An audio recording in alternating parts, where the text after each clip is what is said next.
Hello, everyone. My name is Ben Dackiw, and this is Hockey Time in Oklahoma. It's been a little while since we've sat down here. The Sooners went on several different road trips to play Missouri State, Grand Canyon, Arizona, and Colorado State. We're going to recap those weeks, and we're going to look ahead of what's to come. Rivalry week in Oklahoma. With me to start the show, head coach Peter Arvanites. Coach, thank you for joining me this week. Absolutely. Thank you for having me. Now, we've had a series against Missouri State to kick things off on the road trip. A couple of losses there, 6-1 and 5-3.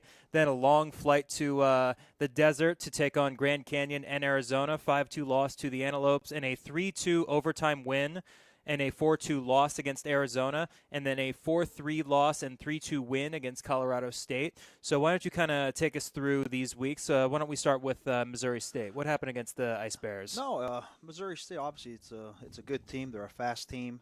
I don't think we were prepared on Friday, and obviously it showed on the scoreboard.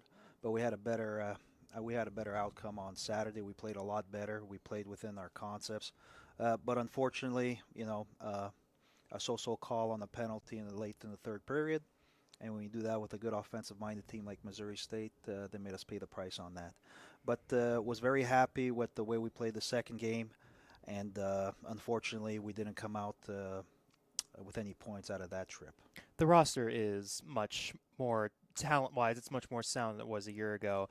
But is it maybe still just a step or two away from the other teams in this conference? No, you got to realize too. It's as much as we like to have all our players develop quickly. We got a young team. We have 12 freshmen that we're playing, and even our guys from last year. It's not like we have like 10 seniors. We only have two, maybe three. So we're still young. We're still learning the process of, all games matter, and obviously when you're playing a more seasoned team, it's a little harder. But for us, it's a learning curve, and we're doing the right things to get where we're at.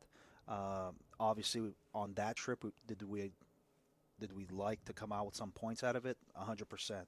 But unfortunately, that didn't happen. We learned from what we cannot do on the road in that instance, and hopefully we're trying to filter that to the following weekend when we went to Arizona.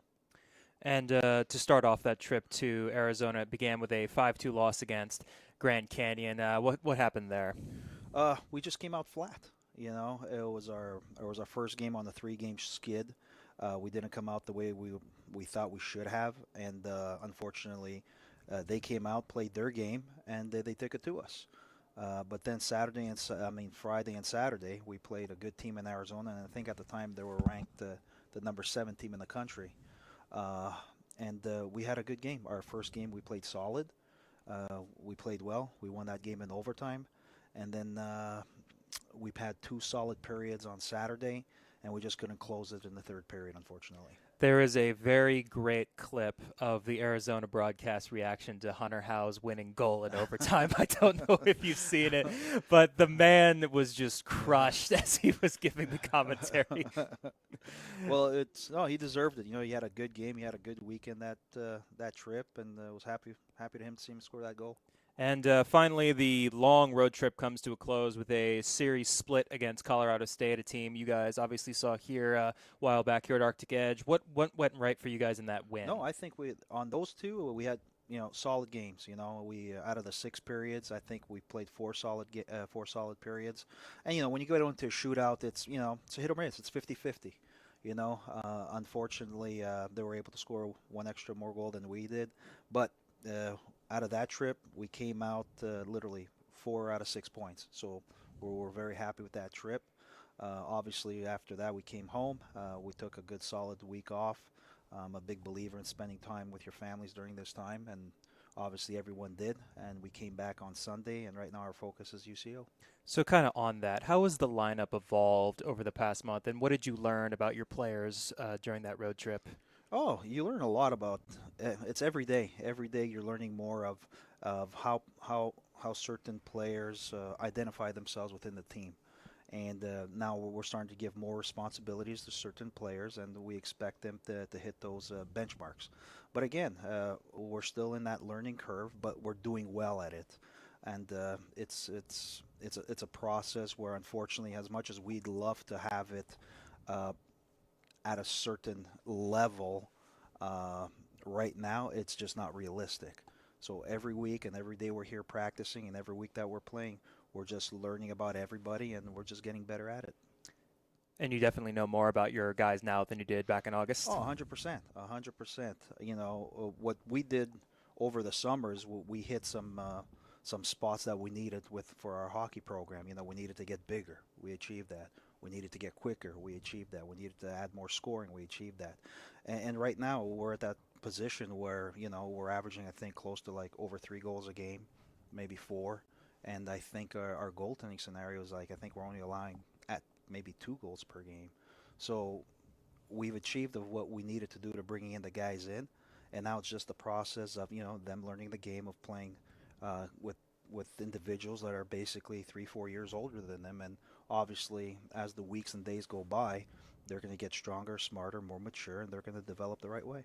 So I think it's safe to say the long road trip that's just going to be the longest the one you guys have all season. Nice to have that in the past, but a couple of wins here, a couple of learning moments there. But moving forward, quite the big fish in the edge of the pond this week. Yeah. UCO week is finally here. What does that mean for you as the head Oh, it's coach? fun. It's a good rivalry. You know, you're playing a team. It's an in-state rival. Think they're ranked 4 or 5, so you know they're a high-ranked team, and they play a hard game and they play smart. Obviously, we need to play the way we think we should play, which is not sit back and watch what they can do and then just go accordingly. It's we got to play at our level, our tempo. We got to use our speed, our physicality, and put pucks to the net. And if we do that, we give ourselves a good chance to win. UCO has the WCHL leader in scoring, Sam Sykes. What do you Yeah. do to shut him down? Oh, obviously there's going to be some maneuvering, obviously some line juggling of making sure we try to keep him at bay. But he's a good player. He's been a good player for a few years. So, you know, we got to find a good way to contain him. Now, Nate Payne is 7th on that WCHL scoring list. How has he kind of played over the last month? Oh, great. You know, I think that whole line's played great. Mondu and Lowe and Nate, they found a niche with each other, and they're all contributing. I think all three of them, I think they're in the top 15 or 16 within the Western Conference division. So you know they've all earned their ice time because they've worked hard to put points on the board, and hopefully that continues for them and for us as well. UCO has won 13 straight games against OU, and I know that that doesn't go over very well in the dressing room, but how did that happen? You know, it's I can't answer those questions because at the time I wasn't around for that. You know, so you know I just go from what we saw from last year. We played them 4 times last year. Then now we're going to play them twice again. So we saw the type of team they are. They haven't made really drastic changes because they basically kept the same squad, maybe added 2 3 guys to their roster. But we know what they're about, you know. And what we did is like we got a lot different than where we were last year. So we're going to add that speed, that physicality, and like I said, it's a big bonus for us to have that because against teams like Minot, UCO, you know, Jamestown, that's what you need. You need speed, size, and obviously goal scoring abilities, and that's something we added to our program that we didn't have last year. So you think you're in a better position to maybe play up Oh, to UCO this 100% year? we're in a better position. Like I remember even talking with Brad a couple of weeks ago. You know, this time last year, I think we were ranked number 61. You know, and now I think we're ranked 24, 26 around that area. So that's an improvement of close to 40 spots. So we've made the changes that needed to be made, and I think we brought in good, not only good players but good character kids that, you know, they're great in the locker room, that buy into the concepts, that do well in school, and that's the type of character kids that we want to bring here. But at the same time, right now, it's what we can do on Friday against UCO. Obviously, we'd want a better result than what we had last year. Why do you think UCO has been able to maintain this level of high level play for so long? Well, you know, you got to give credit to their coaching staff too. You know, Rivera's a good coach. He's able to recruit some good players, and he fits well within the system that they have. So, you know, the first and foremost is he does a good job in recruiting the players that he wants that fits his team and his style, and I think that's a good start. And then obviously the way they play their game, and it brought success to them. Are you looking forward to this game? Always excited, you know. Obviously, always excited for every game, but this one obviously because it's a big Oklahoma rivalry. Obviously, it's that much more fun. All right, well, that is all we have for Coach Arvanitis. But before we go on break, Sooner fans, be sure to check out our merchandise at ouhockey.com, where you can grab our newest OU hockey gear. Get ready for the cooler weather with a sweatshirt or a long sleeve t-shirt. You can also pick up one of our brand new authentic game jerseys or custom order your own. Just check out the website, ouhockey.com. That's ouhockey.com. We'll be right back.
Welcome back to Hockey Time in Oklahoma, ladies and gentlemen. My name is Ben Dackiw. With me now is number 6, Connor Horn, defenseman. Welcome. Thank you. A first time for you on this couch. It is, yes. So you hail from Danvers, Massachusetts, and the Islanders Hockey Club of the USPHL. What was your experience like playing over there? So I loved it. Last year I played with 3 of the kids on the team now, and we had a great year. And Logan Cavalcanti was one of those guys. What was he like playing before he ended up here? He was good. He's a very skillful player. I got close with him last year, and we're actually roommates now, so worked out.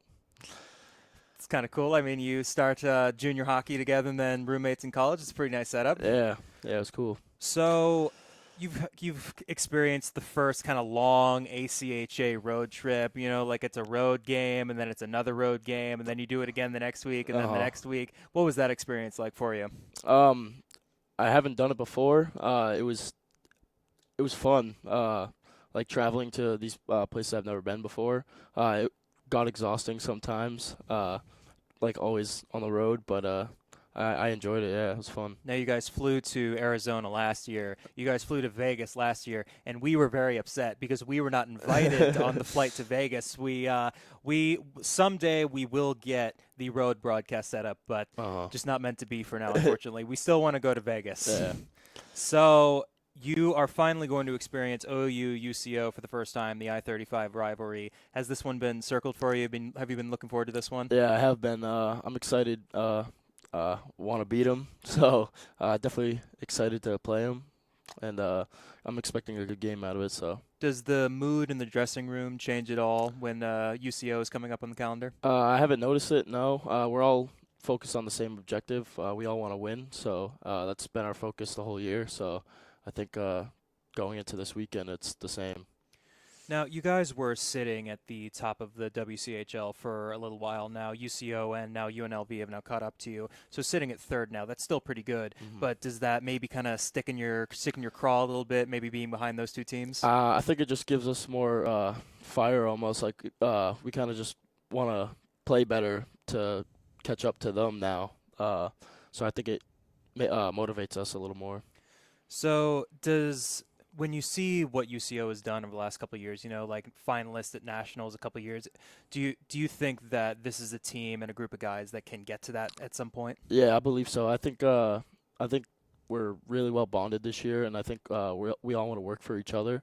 So I think this year, like we're pretty good, and I think we have a chance. On those long bus trips, that's got to be good for the team bonding, yeah, right? Yeah, no, it's definitely a good experience. What's the mood like on the team bus? Is there like a movie night, guys playing cards? What's the situation there? We play Among Us on our phones a lot. Yeah. So who's the worst Among Us player on the team? I would say probably H.O. Yeah. Just not like just always found out when he's the imposter. Yeah, he's just loud and he says too much sometimes and gets called. I have not played Among Us in quite a long time. I know Caleb. I know he was a big Among Us guy when that was a thing. But Among Us, maybe movies or anything like that. Was there a movie night on one of those bus trips? I mean, I've watched the movie with a couple of the guys, but yeah, so we watch movies and stay up. We watch sport. Like on our way home on Saturdays, we watch the football games and hockey games and whatnot. But on the flight to Arizona, did that feel kind of cool? Like going with the OU hockey guys, just walking through the airport, going to the gate. What was that like? Yeah, definitely. A lot of people were looking at us, kind of like, "Who are these guys?" OU has a hockey team. Yeah, right. But yeah, it was cool because when we got on our first flight, the captain recognized us to the whole flight, which was cool, and everyone gave us a round of applause. So. And I just bet a lot of people are just Googling on their phones OU hockey yeah. all that good stuff. But playing your hockey up in the Northeast and then coming to Oklahoma, how different does it feel playing in a state like Oklahoma as opposed to in the Northeast? Yeah, so it's definitely not as recognized here in Oklahoma as it is in Massachusetts, which I kind of enjoy because it's cool, like showing people how hockey is and that they're unfamiliar with. So I kind of like it here for that reason. So.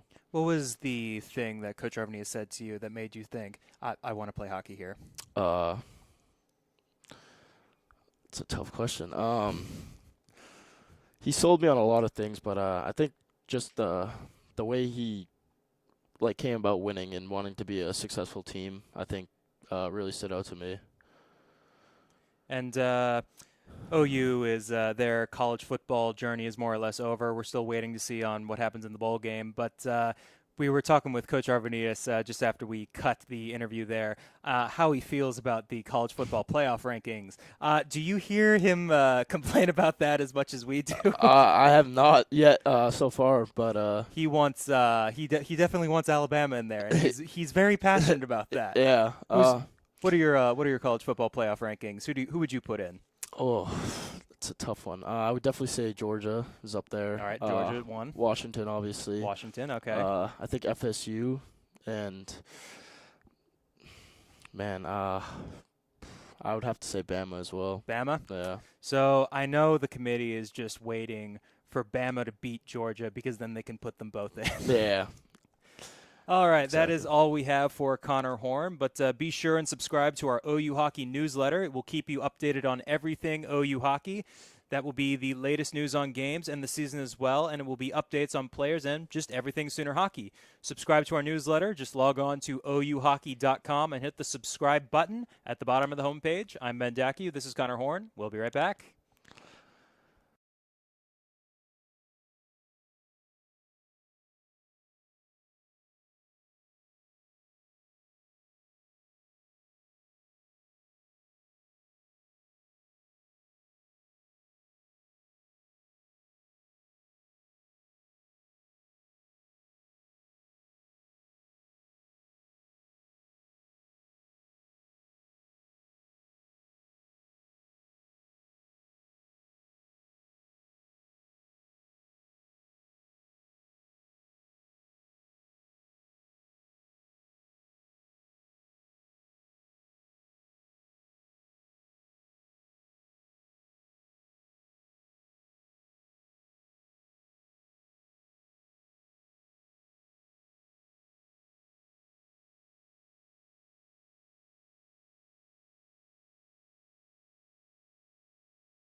Welcome back to Hockey Time in Oklahoma. My name is Ben Dackiw. With me now is Tristan Glass. Tristan, thank you for sitting down with us. Yeah, no problem. Glad to be here. Hockey Time in Oklahoma veteran and a OU hockey veteran. So not wearing the polo, as the guys in the dressing room pointed out, wearing the nice Jordan-branded merch. Always nice, always nice.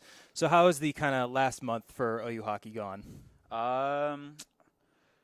Could have been a better.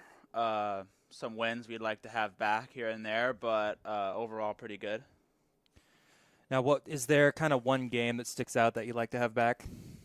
The first CSU game of last weekend would have been nice to kind of clutch that. We kind of waited a little too long to turn it on. The Missouri State games, would have liked to have a better showing there, obviously.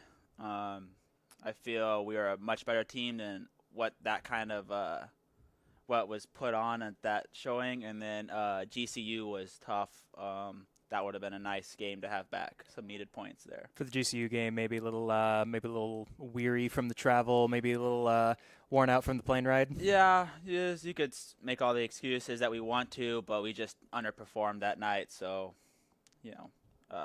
it happens, but that was kind of a game that would have been nice to clutch those 3 points there. So, yeah, kind of mixed results on all the road trips, but sitting at kind of 10-5, 0-0-0, and 2 or whatever it is, that's still more wins total than you guys had all of last season. Sure. So that improvement's got to be nice to see. Yeah, like I said, it's been good, and I think we've improved a lot, but there's still so much more that I know and Pete knows we're capable of. So how high do you think the ceiling is right now? It's very high. I think we still have a lot to kind of grow. We have a lot of young guys that have a lot to learn. So right now that ceiling's high, and I don't think we're nearly close to what we could be at just yet. But you're getting there. Oh, we're getting there for sure, for sure. And it would be a pretty good time to kind of hit that ceiling pretty soon here because UCO, they're going to be bringing it this weekend. This will be a great test for just all of us, just to kind of see they're a top 5 team. So it'll be a great test to kind of see where we can be at in our potential if we show up and play them. What does this rivalry mean to you? Well, a little different for me since I'm a local guy, and I know a couple of them. Know Rivs growing up my whole life. So for me, it's maybe a little more personal than others because I really don't want to lose to guys that I know and coach that I've known. So it's really big for me, and hopefully some of these guys kind of, get used to it, right off the bat because they're gonna come like they all hate us, and I hope we all show up like we want to play them like we hate their guts. So. Was there any conversation between you and UCO when you were going to be playing ACHA hockey? There was a little bit, just because I knew the coach really well. However, once I kind of went towards applying towards the OU route, I kind of felt like that was going to be the better situation for me overall. I think you made the right decision, Tristan, but I think I did too. That's just my 2 cents. But with the leadership situation at OU, you're one of the guys who's wearing the A on your jersey every night. So how has your role in the dressing room evolved over the last 3 months? I mean, it's been pretty much the same as it has been like last year. I think a lot of guys look up to me, and I have to, step up and lead and make sure everybody's kind of doing what they're doing. But I would say the role hasn't changed super much. As I could say, I'm not captain, but I am one of the A's, so we try and lead the best we can. And I don't really know. It's kind of hard to say because for me it doesn't feel like as much has changed, but I don't know, for some of the newer captains maybe it might be a little different. Now, UCO has won 13 straight against you guys. The last win OU had against UCO, I wasn't on the call for that game, but I was in the booth for that game. Scott Joy scores the goal with 20 seconds left in regulation. How do you break that streak? Well, we just stick to our structure, listen to what Pete says. We play our brand of hockey, keeping it simple, getting pucks to the net, getting bodies to the net, and just kind of playing with heart. We want to make sure we outwork them, and I think we'll win because we have the talent to beat them, and we definitely have the structure. So all we need is just the heart, and I think we'll beat them. Something I've heard Coach Arvanites say many times on this couch has been, we need to stick to our structure, we need to stick to our systems, we need to play with speed, we need to play our tempo. What does that mean? I mean, for me, it kind of means just what he says. I mean, an example, Missouri, we came out and we did not play to our tempo. We did not play to our structure, and you can see what happens when we don't do that. And then we go when we play U of A, and we play to our tempo, we play to our structure, and we can control the top 20 team pretty well and play right there with them. So Pete has set structures based on what he's brought in from our skill that he's seen. And when we stick to it, we're a pretty dangerous team. And so he's always reiterating that to us in the locker room and making sure we stick to it. Because if we do, we're pretty dangerous. All right, and one more question before I let you go. Is Hunter Howe really the worst Among Us player on the team? He's pretty bad. I don't know. Duncan Hollander's not the best either. He's an easy kill every time. Someone's an imposter. So, but, Well, that is all we have time for here on Hockey Time in Oklahoma. Thank you so much for watching. I'm Ben Dackiw. This is Tristan Glass. Be sure to follow OU Hockey on Twitter at OU Hockey. There's also our broadcast account, which is at Sooner Hockey TV. You can follow myself at Ben Dackiw on Twitter. We will see you next time.